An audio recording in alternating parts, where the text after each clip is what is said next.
When we look over the broad sweep of race relations in the United States, we notice three distinct periods. And it is interesting to notice that in each period, there finally came a decision from the Supreme Court of our nation to give legal and constitutional validity to the dominant thought patterns of that particular period. In 1857, the Supreme Court of our nation rendered a decision known as the Dred Scott decision. The Dred Scott decision gave legal and constitutional validity to the whole system of slavery. This decision said in substance that the Negro is not a citizen of the United States, that he is merely property, subject to the dictates of his owner.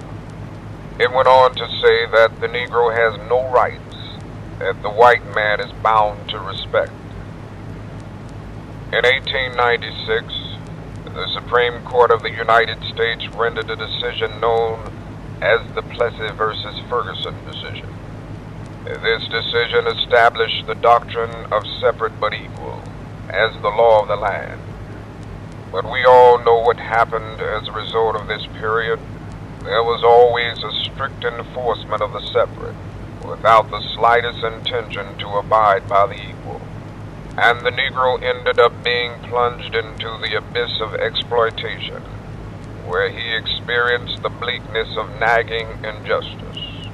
So something had to happen to bring about another period. In 1954, on May 17th, the Supreme Court rendered a decision in the case of Brown versus Board of Education. The Brown versus Board of Education decision gave legal and constitutional validity to the dominant thought patterns of that particular period. That decision said in substance that the old Plessy doctrine must go, that separate facilities are inherently unequal, and that the segregated child on the base of his race is to deny that child equal protection of the law. And as a result of this decision, we have seen many developments, and we have seen many changes. 4 weeks later, on Flag Day, June 14th of that same year, Under God was added to the Pledge of Allegiance, perhaps recognizing Emanuel, that it will take God to move this nation closer to the true realization of the pledge's ending, with liberty and justice for all. It was 9 years later, in 1963, when we went to our nation's capital for the March on Washington with an agenda. That next year, in 1964, the Civil Rights Bill was signed into law. The next year, 1965, we went to Selma, Alabama, fighting for the right to vote. Later that year, in August, the Voting Rights Act was signed into law. In every instance, it took a decision by the courts to give legal and constitutional validity to the dominant thought patterns of that particular period. And so I say to you today, I may not get there with you, but I want you to know that we as a people will make it to the promised land. But something has to happen to bring about another period of change. Perhaps the next period of change will be marked by the oppressor hiding in lawful uniform, banding together in brotherhood. Their swearing is to protect and serve, but in all too many instances, they injure and ignore. The many eyes of recordation will shed light to this issue.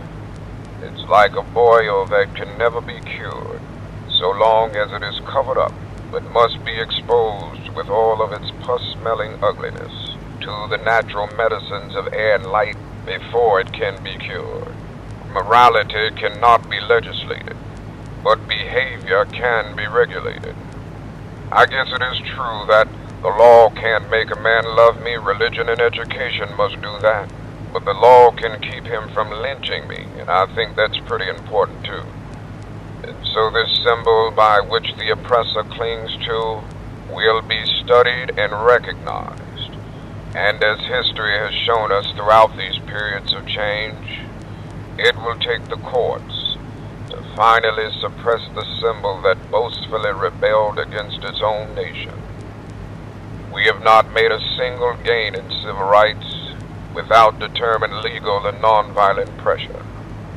We know through painful experience that freedom is never voluntarily given by the oppressor. It must be demanded by the oppressed. So let us all hope that the dark cloud of racial prejudice will soon pass away, and the deep fog of misunderstanding will be lifted from our fear-drenched communities, and in some not-too-distant tomorrow, the radiant stars of love and brotherhood will shine over our great nation with all their scintillating beauty.